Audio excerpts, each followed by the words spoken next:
오늘은 미가 예언자 이야기입니다. 미가라고 하는 이름이 가지고 있는 뜻은 누가 여호와 하나님과 같은가 하는 뜻을 가지고 있어요. 의미는 이렇죠. 오직 하나님만이 나의 삶의 최고 되시고 내가 높일 유일한 분이시라고 하는 찬양이 미가라고 하는 그 선지자 이름 속에 담겨져 있는 의미입니다. 이름답게 사신 분이에요. 어렵고 힘겨운 시대를 신실한 믿음으로 지켜냈고 용기를 가지고 하나님의 뜻에 따라 살아낸 분, 미가 선지자, 이렇게 이야기할 수 있겠죠. 미가 선지자가 살던 시대를 보면은요, 북쪽에 있는 강대국 아수르가 아주 강성했어요. 자기의 제국의 확장을 위해서 남쪽 팔레스타인, 그러니까 이스라엘을 멸망시키고 남유다까지 점령해 들어올 때입니다. 아수르의 힘이 너무 강력했기 때문에 그동안 아래쪽에 있었던 약소국이었던 이스라엘과 유다는 말할 수 없는 수모와 여러 가지 어려움을 당할 수밖에 없었죠. 그러다 보니 북쪽 이스라엘이 멸망함을 보고 남쪽 유다는 미리 겁에 질려가지고 아수르에게 조공을 바치면서 자신들의 안전을 꾀할 수밖에 없었습니다. 비굴한 모습이죠. 그런데 어떻게 해요? 약한데요. 근데 왕이 달라지면서 조금 바뀌어졌어요. 새로운 왕이 등극하게 됩니다. 그의 이름이 히스기야입니다. 히스기야 왕이 즉위하자마자 비굴하게 하나님의 백성이 살 수는 없다 생각하고 아수르에게 맞서기 시작합니다. 그 전에 있던 왕들은 어찌하든지 간에 전쟁을 피하려 했는데 히스기야 왕은 약하지만 하나님께서 우리와 함께 하시면 얼마든지 우리가 같이 맞설 수 있다 생각하면서 저항하기 시작합니다. 결과는 어떻게 됐을까요? 역부족이었어요. 쉽지 않았어요. 아시리아, 아수르의 산헤립이 군대를 몰고 와서 저항하고 있는 유다에 쳐들어오고요. 순식간에 46개의 성을 초토화시켜버리는 거예요. 게다가 예루살렘 목전에 있었던 그들의 최후 보로였던 라기스라고 하는 성까지 몰락시켜버리고 예루살렘의 코앞에서 아수르는 위협하기 시작합니다. 그런데 그때 생각지도 않은 일이 일어납니다. 유다의 전쟁과는 전혀 상관없이 아수르라고 하는 강대국 안에 내부적인 문제가 생긴 거예요. 왕위를 놓고 서로 경쟁과 대립과 분쟁이 생겨서 왕이 찬탈을 패권을 놓고 심각한 갈등이 생긴 것이죠. 이로 인해 자중질환되었던 이 아수르는 멀리 유대 땅까지 나가 있던 군대를 다시 불러들일 수밖에 없었고 자국으로 돌아가야 되니까요. 갑작스럽게 유다는 그 위기에서 벗어나게 된 거예요. 역대서 기자는 그때의 상황을 이렇게 짧게 요약하고 있습니다. 역대하 32장 21절 말씀 보니까요. 히스기야 왕과 이사야 선지자의 절박한 기도를 들으신 하나님께서 한 천사를 보내셔서 아시리아 진영의 모든 용사와 지휘관과 장군들을 다 멸하셨도다. 아수르 안의 내부적인 문제였지만 이스라엘 눈으로 보면 그 유다 백성들의 눈으로 보면 하나님께서 하신 일이에요. 그러니까 약한 이스라엘 백성이 어떻게 감당할 수 있을까 생각하고 그러나 하나님의 백성다운 자존감을 지키기 위해서 대결을 했는데 46개의 성이 초토화되어지는 어려움은 있었지만 하나님께서 예기치 하신 않은 방법을 가지고 유다 백성들을 보호해 주시는 놀라운 일을 겪게 된 거예요. 그러니까 그들의 마음속에는 이거는 하나님께서 하신 일이다. 하나님이 아니시면 이 일을 하실 분이 안 계신다. 고백할 수밖에 없었던 거죠. 아수르가 물러갔어요. 오랜 전쟁이 끝나고 평화가 찾아왔죠. 이곳저곳에서 축제가 벌어집니다. 온 백성들이 이제는 살았다 축배를 들면서 그 위기를 모면한 왕 히스기야를 영웅처럼 그들이 받들기 시작합니다.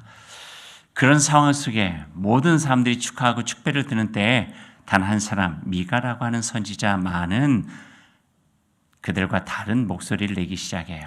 미가 선지자가 그렇게 이야기를 해요. 아니다. 우리가 지금 이러고 있을 때가 아니다. 미가의 선지자의 외침 그들에게 전혀 이상하게 들려지기 시작했어요. 하지만 그 미가 선지자의 외침은요. 분명하고 아주 명료했어요. 지금 아수르의 군대는 물러갔다 하지만 그로 인해 위기가 끝난 것은 아니다. 미가 선지자는 어떻게 이야기합니까?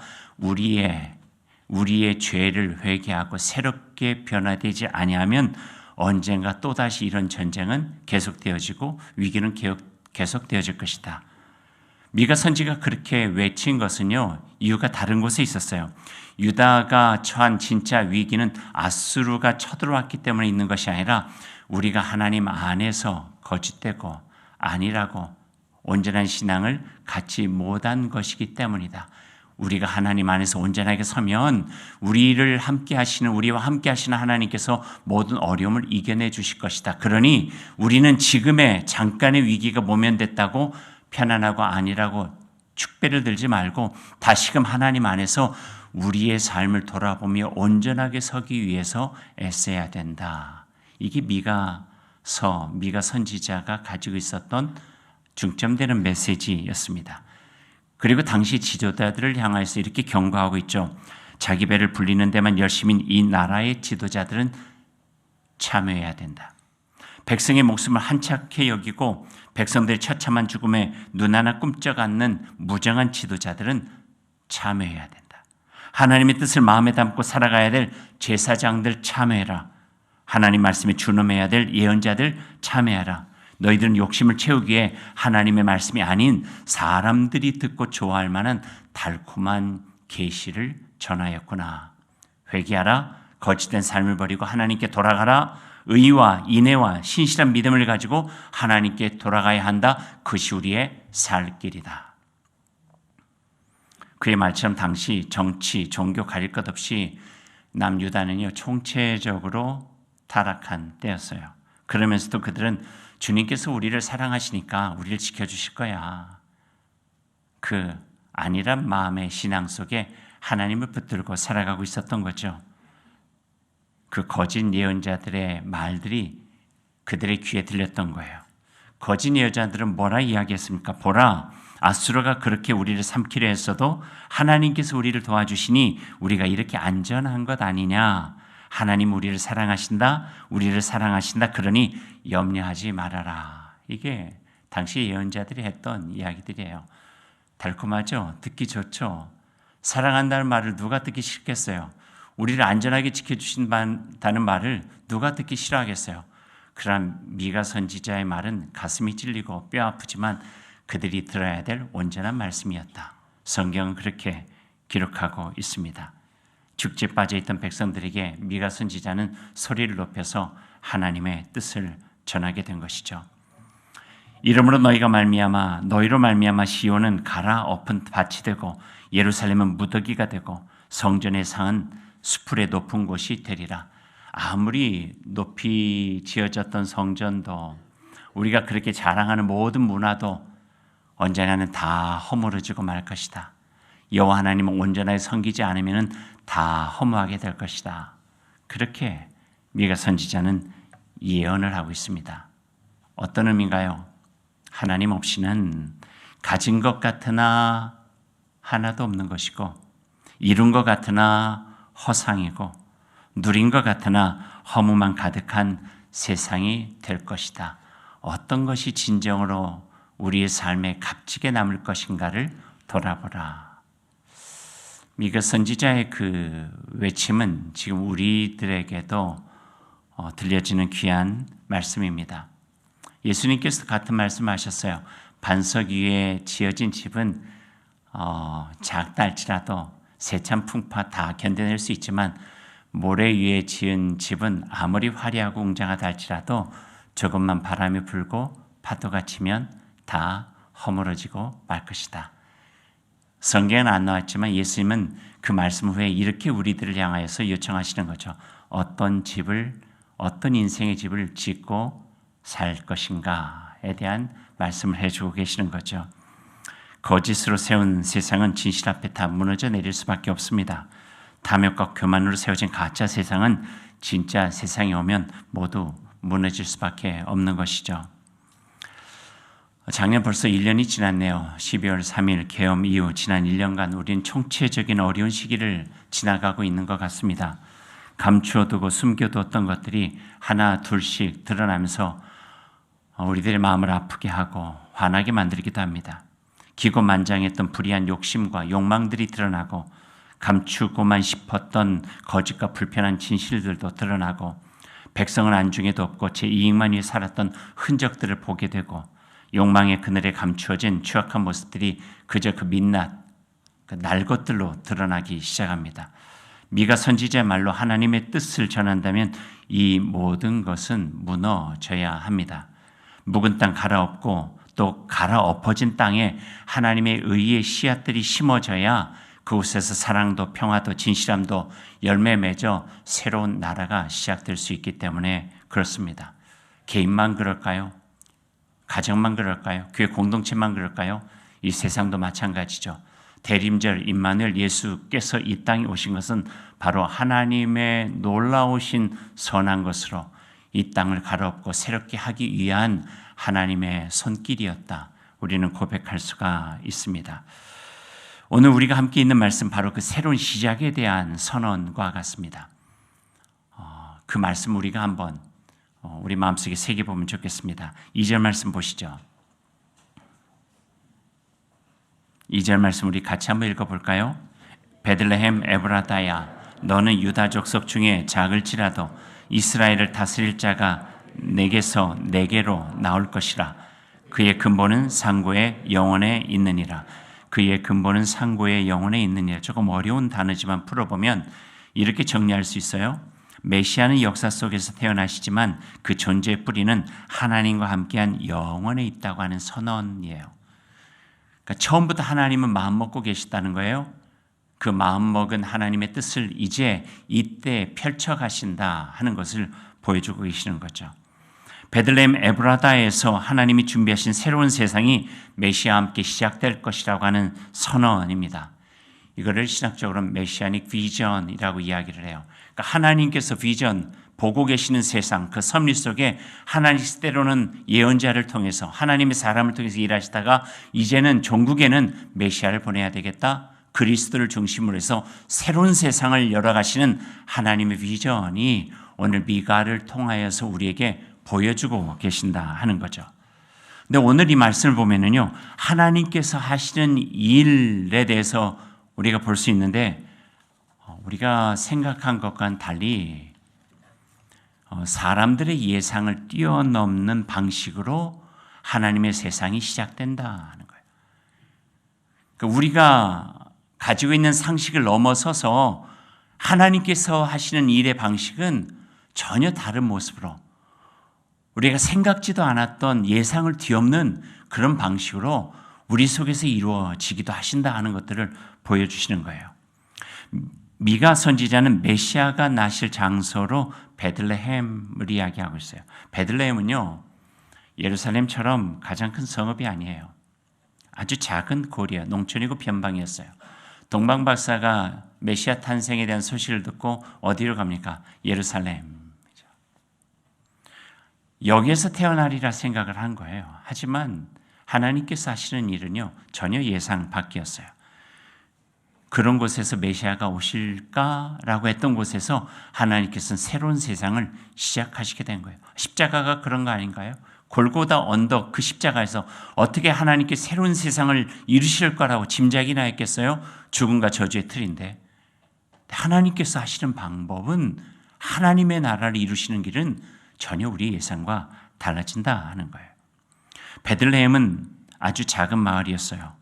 미가 선지자는 베들레헴의 한 마디를 덧붙이는데요. 베들레헴 에브라다 그래요. 에브라다는요, 에브랏 사람들의 땅이라고 하는 뜻이에요. 에브랏은 지역의 이름인데 우리 성서적으로 보면 한 사건이 거기에서 이루어져요. 야곱이 바단 하람으로 도망갔다가 거기에서 아내 넷을 얻죠.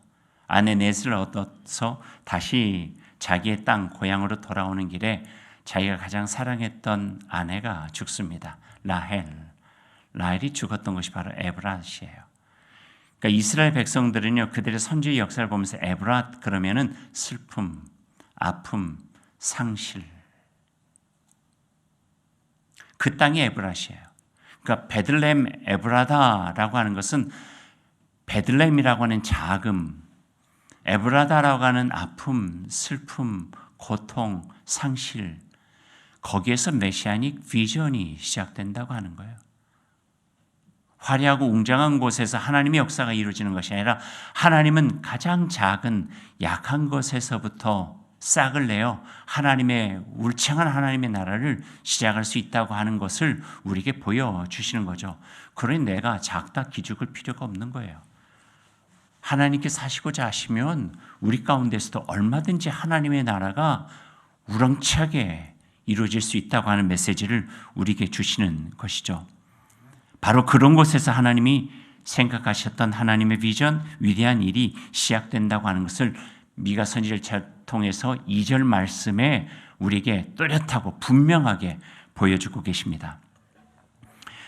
앨리스 워커라고 하는 작가가 있어요. 예전에 벌써 여러 해 전에 한번 소개를 드린 적이 있는데 그분이 쓴 유명한 소설 하나가 그 컬러 퍼플이라고 하는 소설이 있어요.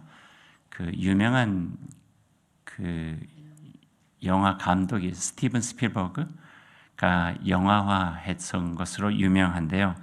흑인 소녀였죠. 그 시절에 자전적인 그 소설을 쓰게 된 거예요. 흑인들의 처절한 그 삶의 모습이 그대로 담겨져 있어요. 어렸을 때 아빠가 흑인 노예였기 때문에 심하게 매를 맞아요. 근데 어렸지만 그게 못 견디는 거예요. 그래서 앨리스 워커는 아빠의 매 맞는 모습을 보면은 차마 볼 수 없어 뛰쳐나와가지고 저쪽에 가서 나무 하나를 심어요. 그리고 또 엄마가 모질게 무시를 당해요. 형편없는 대우를 당하고 있어요. 차마 눈 뜨고 볼 수가 없으니까 그 나무 심는 곳으로 가가지고 또 한 그루의 나무를 심어요. 자기도 흑인 소녀라고 다른 사람들이 무시하고 업신여기고 이 막대기를 가지고 놀리고 때리고 그럴 때마다 거기 가서 눈물 흘리며 울분을 삼키면서 나무 하나를 심어요. 그렇게 나무 하나하나 심던 것이 언젠가 숲을 이루게 되고 나무들이 커가지고 울창하게 된 거예요. 그래서 앨리스 워커는 그곳이 바로 나의 희망이었다. 그렇게 이야기를 하는 거예요. 앨리스 워커의 그 자전적 소설과 시에다가 그걸 노랫말로 삼아가지고 그 노래를 하나 만들었어요.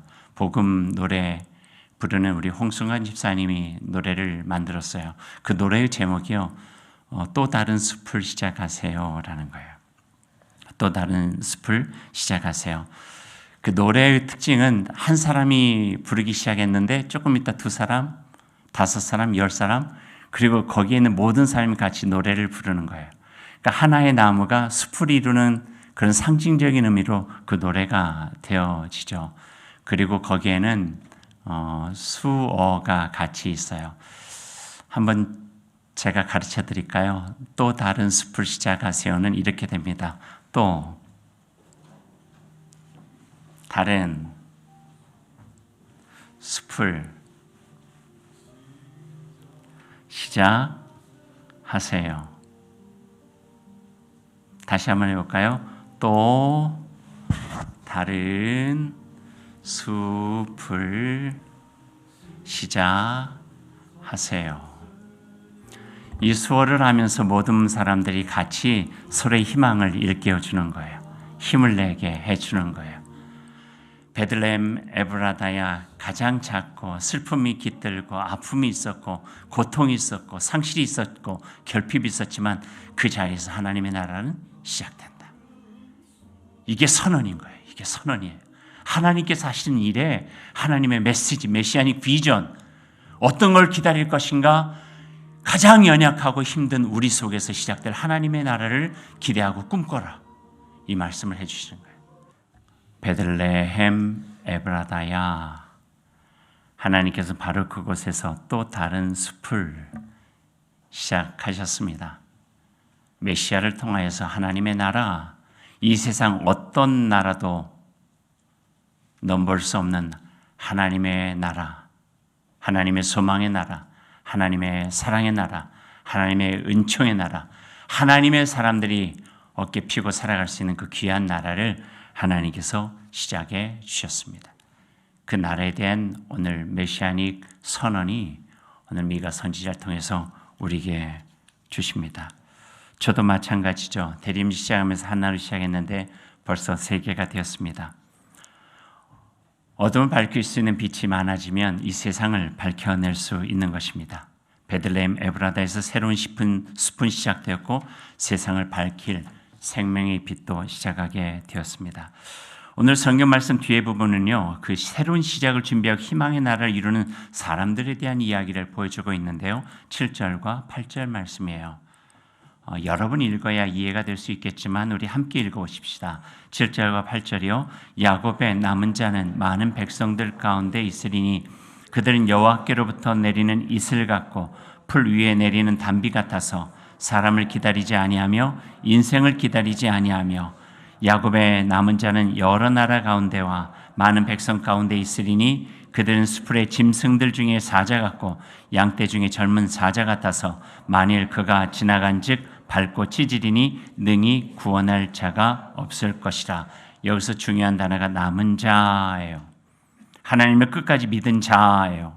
그 믿음을 지키면서 하나님의 구원을 향한 발걸음을 멈추지 않은 자들을 통해서 하나님의 나라는 이루어지게 된다. 작아도 됩니다. 약해도 돼요. 왜냐하면 그보다 더 중요한 것이 신실하게, 진실되게, 성실하게 내가 하나님의 사람임을 늘 기억하면서 나의 삶의 자리에 빛을 비추고 나무 한 그루 심어 하나님의 숲을 이루고자 하는 그 마음이면, 그 진정성이면 된다. 오늘 성경은 우리에게 가르쳐주고 있습니다. 그렇게 남은 자들을 통해서 하나님의 나라는 회복되고 지속될 것이기 때문입니다. 하나님의 구원은 어둠의 역사를 헤치고 다시 밝아오는 희망의 빛입니다. 어둠이 깊을수록 등불 하나 밝혀두는 이들이 더욱 필요합니다.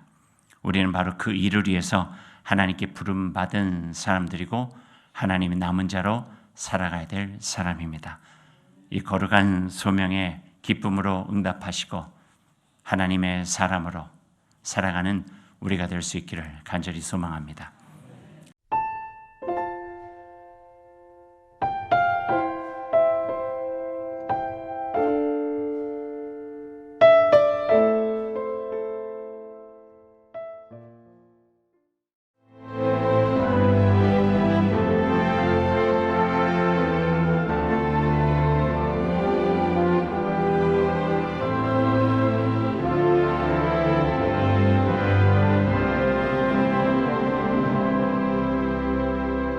올해 당신의 산타는 누구인가요? 제7회 담양 산타 축제.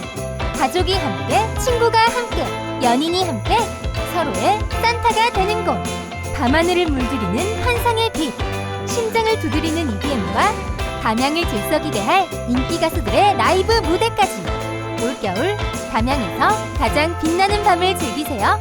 산타와 함께 즐기는 7번째 크리스마스 파티. 담양 산타 축제에서 만나요. 겨울, 붉은 꽃의 계절이 찾아옵니다. 찬바람에도 포근하게 피어나는 섬의 겨울 이야기. 햇살 아래 번지는 붉은 꽃길과 그 길 위에서 마음은 봄을 닮아갑니다. 4천만 송이 애기동백이 물들이는 겨울의 가장 따뜻한 여행. 섬 애기동백 축제. 천사섬 신안.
맛있는 김치, 배추가 제일 중요하지. 배추 절이는 걱정은 그만. 해남 절인 배추는 햇살과 바닷바람으로 자라 간까지 딱 맞습니다. 김장의 시작은 해남 절인 배추에서. 김치의 날, 해남 배추로 김장의 맛을 담다.